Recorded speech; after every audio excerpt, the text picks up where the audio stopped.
तेलंगाना के वनपर्ती जिले के लक्ष्मीपल्ली गांव में बीआरएस के अहम लीडर श्रीधर रेड्डी का इंतहाई बेदर्दी से कर दिया गया कत्ल। तफसीलात के मुताबिक जिले के लक्ष्मीपल्ली का साकिन 45 साल श्रीधर रेड्डी चारशंबे की रात अपने मिर्च के खेत में पलंग पर सो रहे थे कि नामालूम अफराद ने कुल्हाड़ी से हमला करते हुए उनका बेदर्दी से कत्ल कर दिया।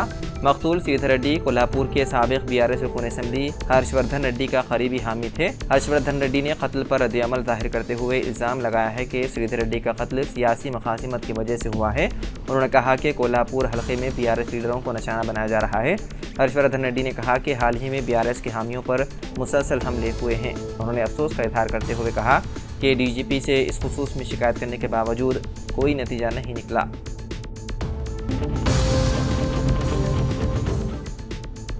खुद को आंध्र प्रदेश हाई कोर्ट का जज करार देते हुए पुलिस को फ़ोन करने वाले नौजवान को गिरफ्तार कर लिया गया। तफसीलात के मुताबिक मुलजिम, जिसकी शिनाख्त आंध्र प्रदेश के ज़िले कृष्णा के जी संदीप के तौर पर की गई है, ने धोखाधड़ी के एक मामले में मुतासिरीन को इंसाफ दिलाने और मसले को हल करने का वादा करते हुए उनसे 50,000 रुपये एडवांस रकम हासिल की थी।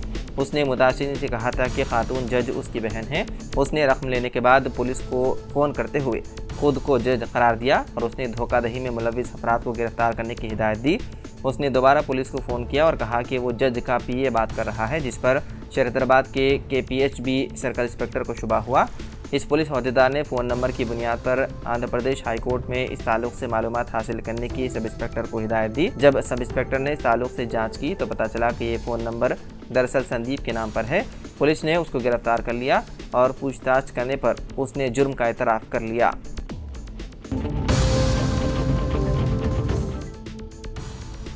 हैदराबाद के पुराने शहर से ताल्लुक़ रखने वाला नौजवान कर्नाटक के तालाब में हो गया गर्क। दोस्तों की चैलेंज पर पानी में लगाई थी छलांग। तफसीलात के मुताबिक पुराने शहर के बल्लागुड़ा इलाके से ताल्लुक़ रखने वाले चंद नौजवान कर्नाटक के कमलापुर चिड़गुप्पा गए हुए थे। उनमें से बाज़ ने शराब पी रखी थी। बताया गया है कि एक नौजवान को उसके दोस्तों की जानिब से चैलेंज किया गया, जिस पर वो तालाब में कूद पड़ा। नौजवान की शनाख्त साजिद के तौर पर की गई है। इस वाक़े की वीडियो लेने वाले एक नौजवान ने अपने साथियों से साजिद को बचाने की दरख्वास्त की, ताहम वो उसमें कामयाब नहीं हो सके।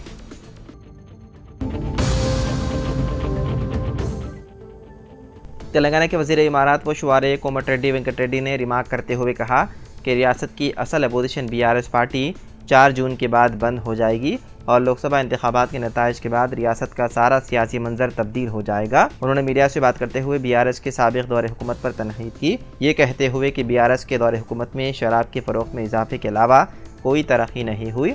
उन्होंने कहा कि गुज़िश्ता हुकूमत ने शराब की दुकानात के नाम पर 2500 करोड़ रुपए कमाए थे। उन्होंने इल्ज़ाम लगाया है कि साबिक़ वज़ीर आला KCR मौजूदा वज़ीर आला रविंद्र रेड्डी से खौफज़दा हैं, इसीलिए वो असम्बली नहीं आ रहे हैं।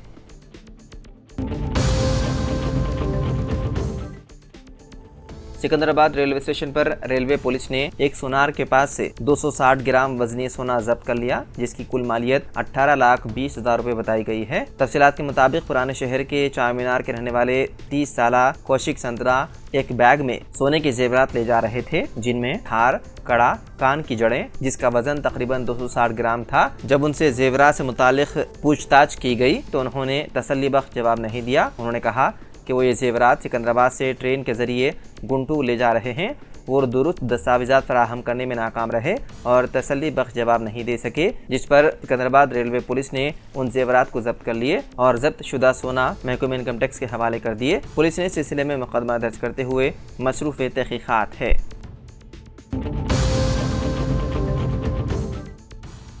विजयवाड़ा से ताल्लुक़ रखने वाली जया बड़िगा अमेरिका में जज के फ़राइज़ अंजाम देंगी। वो पहली तेलुगु खातून है जिसको ये एजाज़ हासिल हुआ।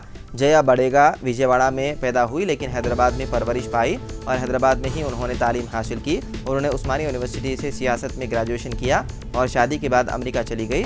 अमेरिका में उन्होंने एक चैरिटी ऑर्गेनाइजेशन में काम किया, लेकिन बाद में कैलिफोर्निया बार का इम्तिहान पास किया और फैमिली लॉ के माहिर के तौर पर बेहतरीन कारकर्दगी का मुजाहरा किया। जया बड़ेगा जो कैलिफोर्निया अमेरिका में पहली तेलुगु जज बनी है। जया बड़िगा ने मीडिया के साथ अपने तजुर्बात और तासुरात का इजहार करते हुए कहा कि तेलुगु लड़कियों का बैरून मुल्क तालीम हासिल करने और पेशेवराना मुलाजिमतों में नुमाया कारकर्दगी का मुजाहरा करना आम बात है।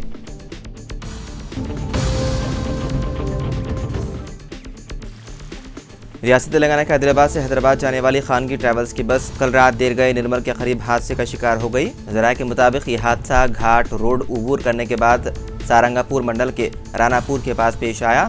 इस बस में 50 मुसाफिर सवार थे। बस बेकाबू होने के नतीजे में उलट गई।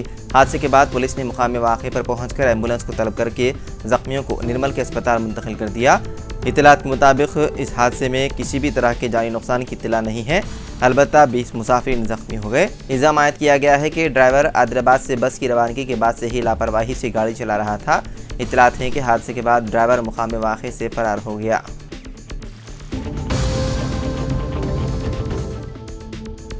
राजस्थान के दौसा में शादी की तकरीब में फूड पॉइजनिंग के सबब 107 लोग हो गए बीमार। राजस्थान के दौसा ज़िले के लालसोट इलाके में फूड पॉइजनिंग के सबब 107 अफराद बीमार हो गए। बताया जा रहा है कि इलाके के बलोना गांव में चारशंबे की रात तकरीब के दौरान उन लोगों ने मिश्री मावा खाया था। लालसोट के chief block medical officer doctor Pawan Jain ने बताया कि कल रात बलोना गांव में शादी की तकरीब चल रही थी। उन लोगों ने प्रोग्राम में मिश्री मावा खाया था और कुछ देर बाद उन्हें पेट में दर्द, क़य और इसहाल की शिकायत हो गई। एक के बाद दीगर फूड पॉइजनिंग का शिकार होने वाले अफराद को बरुणा के कम्युनिटी हेल्थ सेंटर में दाखिल कराया गया।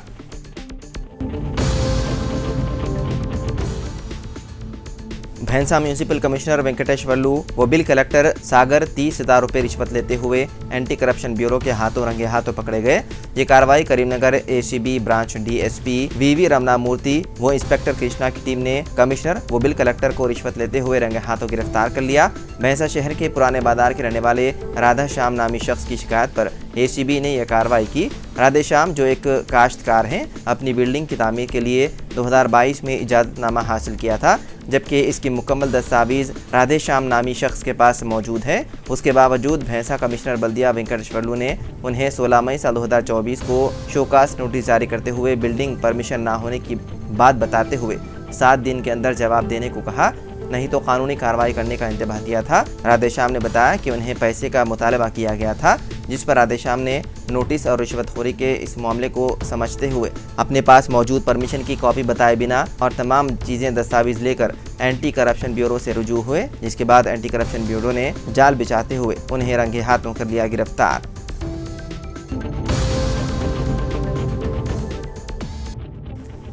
तेलंगाना के जगतियाल जिले के मेडपल्ली के पास पेश आए भयानक सड़क हादसे में बाप और बेटे की हो गई मौत। तफसीलात के मुताबिक करीमनगर के रहने वाले 58 साल अब्दुल रशीद, जो गवर्नमेंट टीचर बताए गए हैं, अपने 90 साल वालिद खैरुद्दीन को अपने कार में करीमनगर से मेडपल्ली मकान छोड़ने के लिए जा रहे थे कि मेडपल्ली के पास कार बेकाबू होकर दरख्त से टकरा गई, जिसके नतीजे में बाप बेटे शदीद जख्मी हो गए, जिन्हें जगतियाल एरिया अस्पताल मुंतकिल किया गया, जहां ये दोनों जख्मों से जाबर ना हो सके।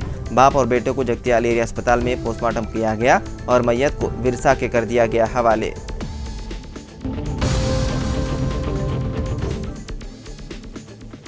बॉलीवुड के सुपरस्टार शाहरुख खान की तबीयत अचानक ख़राब हो गई, जिस पर उन्हें अहमदाबाद के एक अस्पताल में दाखिल कराया गया। बताया गया है कि शाहरुख खान नरेंद्र मोदी स्टेडियम में अपनी कोलकाता नाइट राइडर्स टीम के इंडियन प्रीमियर लीग के एक मैच में शिरकत के लिए मंगल को अहमदाबाद आए थे। अहमदाबाद रूरल के पास पुलिस सुपरिटेंडेंट ओम प्रकाश जाट ने कहा कि अदाकार शाहरुख खान को लू लगने से अचानक तबीयत ख़राब हो गई, जिस पर उन्हें अहमदाबाद के केडी अस्पताल में दाखिल कराया गया था। शाहरुख खान की अहलिया गौरी और दीगर अदाकाराओं ने हॉस्पिटल पहुंचकर उनकी इयादत की। फिलहाल उनकी सेहत बेहतर बताई जाती है।